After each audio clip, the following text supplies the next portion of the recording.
Hey, what's up everybody? Prospector here with Watcher Realm. Today we're looking at the Torodor Nightmare Void Rift free-to-play series. We're on Phase 3, Stage 2, and it's this big guy right here. Without further ado, let's dig in.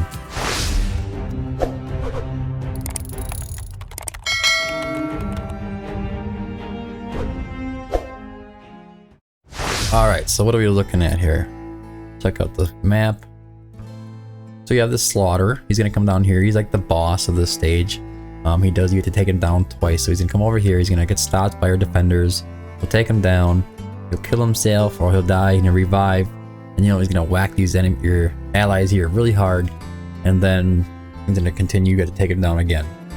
In the meantime, there's gonna be waves of enemies coming down to this right side or the bottom side down here that we have to take down as well. So that's what he's gonna be doing. This Furious Revival is when he revives. And his devastating combo, he just like bam, bam, bam. It's a lot of damage. Alright, so Armored Undead Skeleton. It's gonna be high defense. Pretty standard kind of enemy. Only with the Axe Slaughterers, which are really high HP, or decently high HP, I should say. Magic resistance and defense are whatever. So we know that the Slaughter and the Undead Skeletons have really high defense, so we want to bring some magic damage. So that's why we will be bringing Lunaria. And the Axe Slaughterers, we're going to use magic damage with them because we're going to use an AoE mage, which is going to be Navros down here to take care of most of these enemies coming in. And a couple of fighters as well.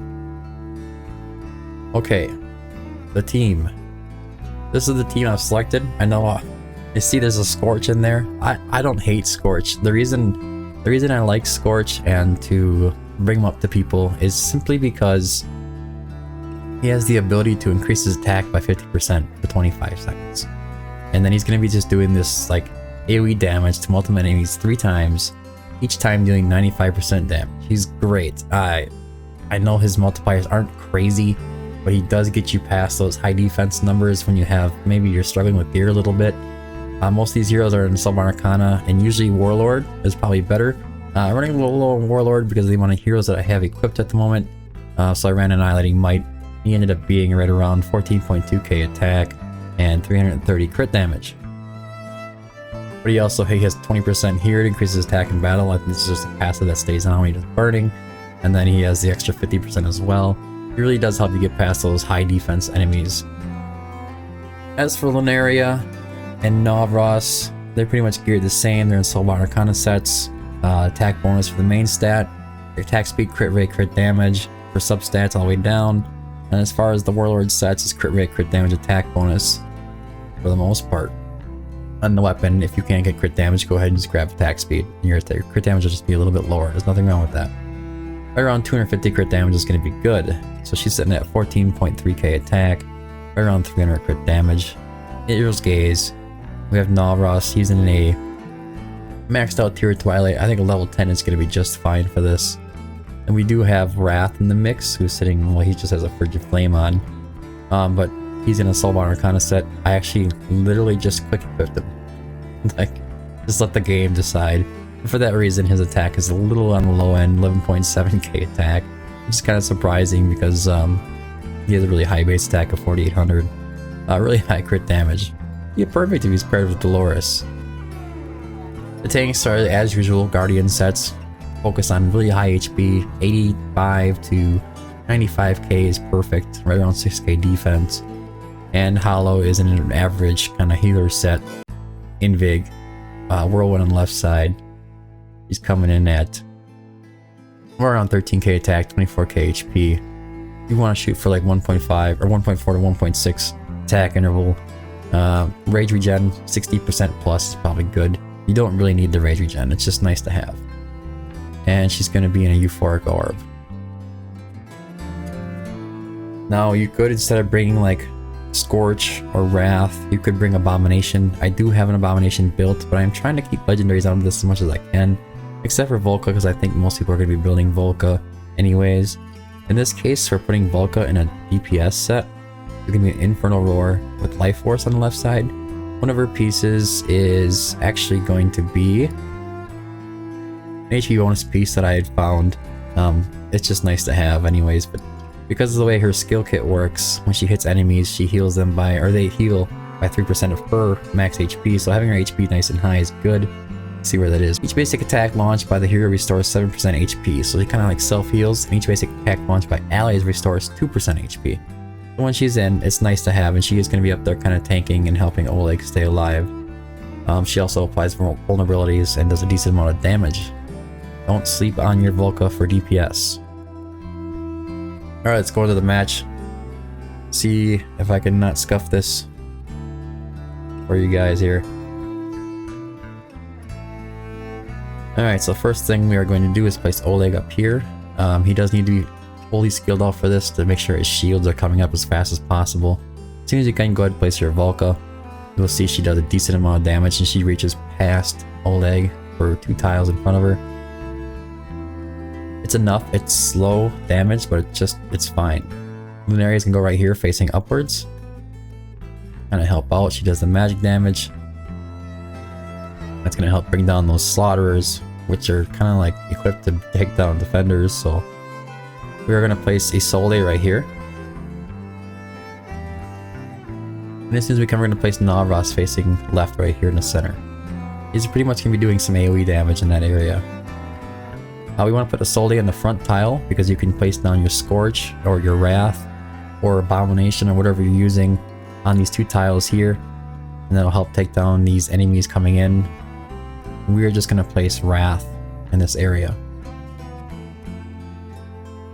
just to help out with damage. He's doing quite a bit down there, isn't he? Now we're going to place Hollow here to kind of help out, make sure everybody stays alive. They should be fine if you build them right. You go ahead and activate Volka as that attack comes in range, or if you need to at any point in time. Then we're going to place Scorch facing upwards right here. He's there to help take down the boss and help take out any of these enemies as well.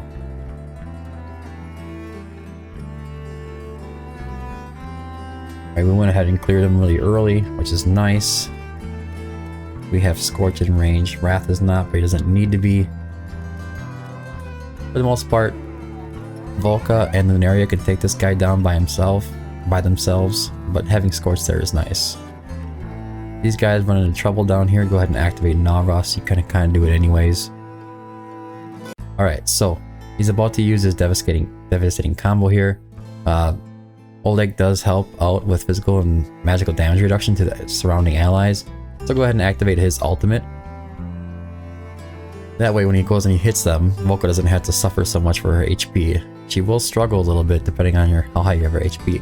That's a 50k with the physical damage reduction, and she's right around 30%, so you gotta keep that in mind. Go ahead and activate Scorch.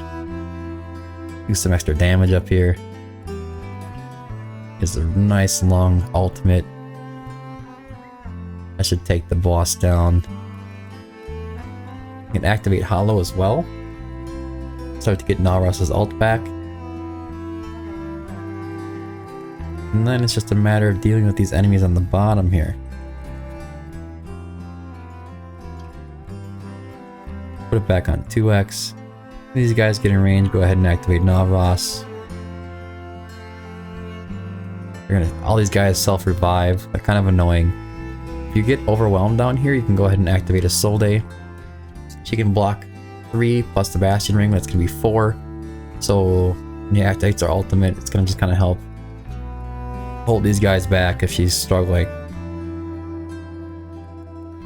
Go ahead and activate Hollow as soon as possible. You can hit Scorch up top here as well.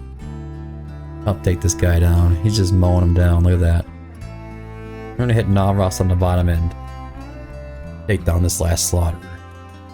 There you go. That's it. Now I'm kind of curious what kind of damage Scorch actually did. I mean, that's actually, that might be the first time I actually kind of put him in play for a full stage like this. Oh, let's see. He's way down here at 1.5 million. I don't know, whatever. He's not doing so great, but he is only attacking the boss. You can see Volka took care of all those enemies up there with Lunaria, and she's sitting only at 4. So we have Lunaria up here doing the majority of the damage, obviously. 8 million. Navras doing the majority of the damage on the bottom at 8 million, and Wrath helping at 4 million as well. Anyways guys, that's it for the video. I hope you found it helpful. If you did, don't forget to like and subscribe. Remember that you can use Abomination in these stages as well. Micah, there's lots of other options. feel free to, you know, if you have a Silas, place them in there, you know. You're not restricted to these epic heroes. This is just a stage guide, kind of give you the means of how this all the stuff works. Anyways, don't forget to join the Discord. It's down in the description below. I have hero guides, stage guides. These Void Rift videos are all in there in a nice orderly fashion for you to find them easily. I also have takeovers in there, and you can also, don't forget, you can ask questions if you need help. We're happy to help people out when we can. Anyways, that's it. Thanks for tuning in. And until next time, keep digging.